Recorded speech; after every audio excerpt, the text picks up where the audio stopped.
Today, I want to talk about importance of a custodial interview.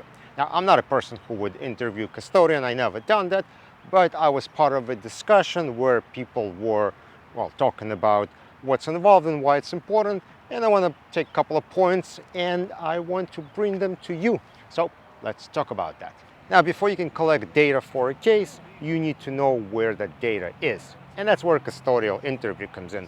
You need to interview people who have the data to know what data is available and where it resides, so that your forensic tech can go and grab the data. Things were easy in the past. Actually, everyone's going to say that, but that's kind of true, because what we were able to do is just ask IT department, says, hey, you got users here, where are they storing data? And IT would be like, well, they got an Exchange mailbox here, and they also have a shared drive letter where they put in their Word documents and Excels, and well, that's it. Go ahead and grab it, or we'll copy it to your hard drive, drag and drop, and you're done. But now we have way more ways of communicating. We have a corporate chat system. People have personal phones. They could text. They could use personal chat applications. They could be storing data in all kinds of places. And that's what we got to do. We got to figure out where all the data resides. So what is the wrong way of doing it? Well, you sit down with the custodian, you say, hey, Mr. Custodian, where do you store your data? And they'll go, well, I just use my laptop and I have some files in my documents and that's it. And you go, all right, laptop, my documents, noted, done. Next.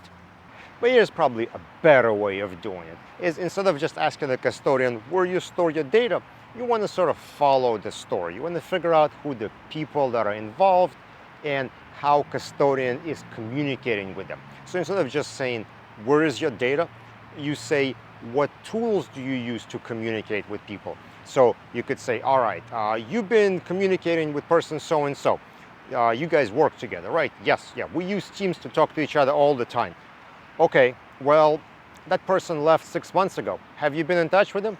Oh yeah, well, he texted me a couple of times, Oh, he texted you, okay. So now you have an additional data source, right? Because otherwise you would just think it's all Teams. And then you can start talking about devices too. You say, okay, well, you talk to this person on your personal phone. Yeah, I did that.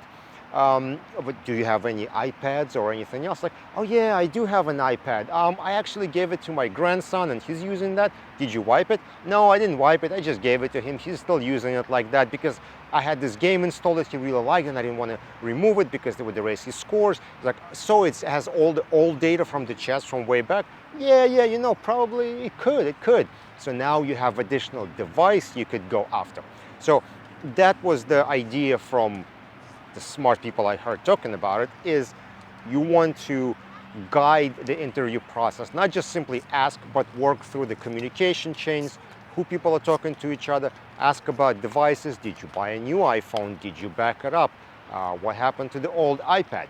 And only then you'll be able to identify all the sources of relevant information. While this isn't something I expect to be doing at work myself, I kind of thought that was curious how the interview process needs to change, as opposed to a simple questionnaire saying, tell me where. It needs to be more of a guided approach. I found it interesting, so hopefully you have too. If you have any questions, put them in the comment section below. Don't forget to follow on LinkedIn, subscribe on YouTube, and I will see you on the video.